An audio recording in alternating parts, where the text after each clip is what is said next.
Thank you for this very interactive moderation. So shall we engage in parallel monologues or dialogues afterwards?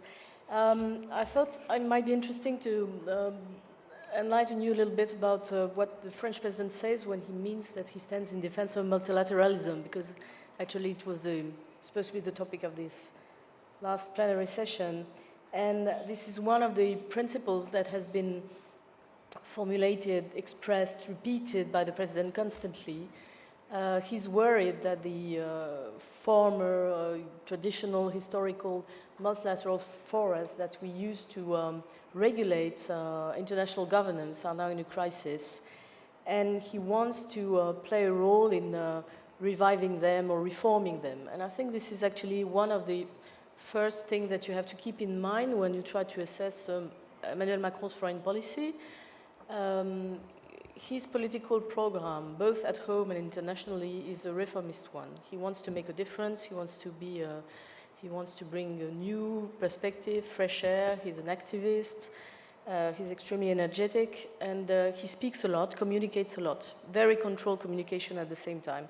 So I was actually really puzzled that he kept on repeating all the time that he wants to defend multilateralism, because I think there is a potential contradiction with his obsession for leadership, his willingness to be systematically on the forefront and to maybe not say impose his vision, but at least make it clear that France is in the driving seat and it's needed constantly in any international negotiation and to advance the international regimes on a series of issues.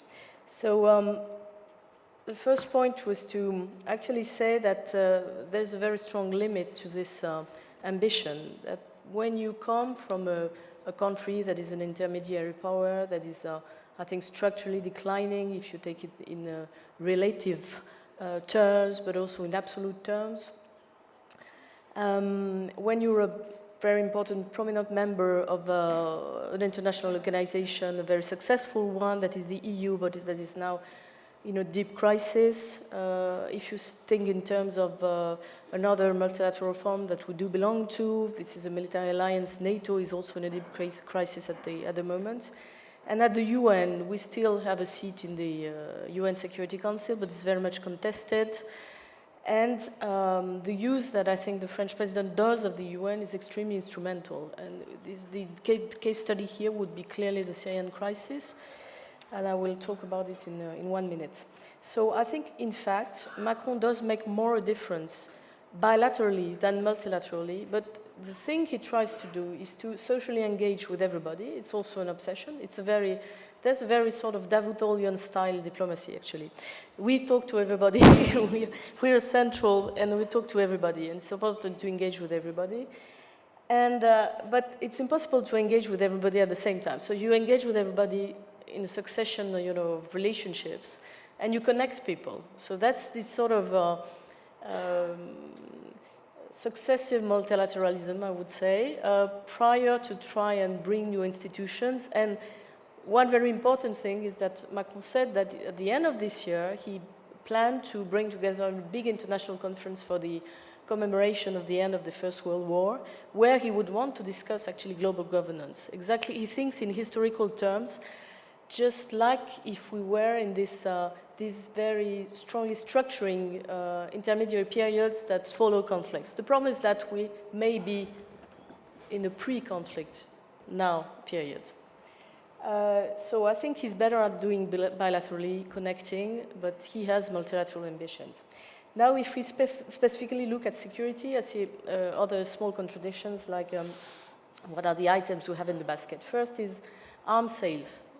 The French president is very much at economic diplomacy, and the most important element in his and most successful actually market currently is the selling weapons from France in the region, which is of course a market that's on the rise because of conflicts erupting everywhere and never-ending conflicts. So if you stand for peace and at the same time you're one of the most important fueler of this armed weapons market, it's a little bit difficult to handle in the long term. military engagement, we have a limited one in Syria and Iraq. We constantly express that we want to withdraw, but at the same time, when we realize that the Americans are really on the retreat, there's a sort of panic, and Macron goes on the French TV and says that he convinced Trump to stay in Syria. And the next day, the White House denies it and says that he got it totally wrong. And today, the French president also gave an interview to an important French newspaper saying that he was the one who convinced Trump to go for a strike in Syria after the chemical attacks. Which is actually, according to me, just repeating, the previous line. Like, he wants to show that he is the one who talks in the ear of Donald Trump, and he is the one who does make a difference, even in terms of military engagement in the region. This means that the containment of violence in Syria is failing, and at the same time, this is the gimmick, actually, the verbal gimmick, the rhetorical gimmick of the French president, is to say at the same time. Now, the most important line of mobilization of the French is on the humanitarian front. Like, we need to protect civilians, we need to go for more responsibility to protect, and we need to organize humanitarian corridors, etc. So, where do we think in terms of effective multilateral forums working in Syria? We actually are now balancing between the Geneva negotiations and the Russian, Iranian, Turkish engineered one. And we don't know actually where to stand, because there is a willingness to show that we can be invited in the second one anytime, which in fact acknowledges the fact that the first one is not working. So again, we have this contradiction. And the final thing that I think is extremely important on the Syrian crisis is the sort of willingness to defend the admitted international rules on how to engage militarily and how war has to be waged. And this is, of course, the line about the weapons of mass destruction and going for the red line on the use of chemical weapons. And there actually, there's a connection made with this grand project of an international conference on the style of the post-World War I conference. So to conclude this, I think there is the awareness that multilateralism is needed in the minimal sense of socialization, and we need to keep for us active. And I think this is extremely important, because one of the discussions we had in one of the workshops I attended yesterday was we have to go piecemeal to move towards new security arrangements. But I think it's absolutely indispensable to keep the bigger picture in mind.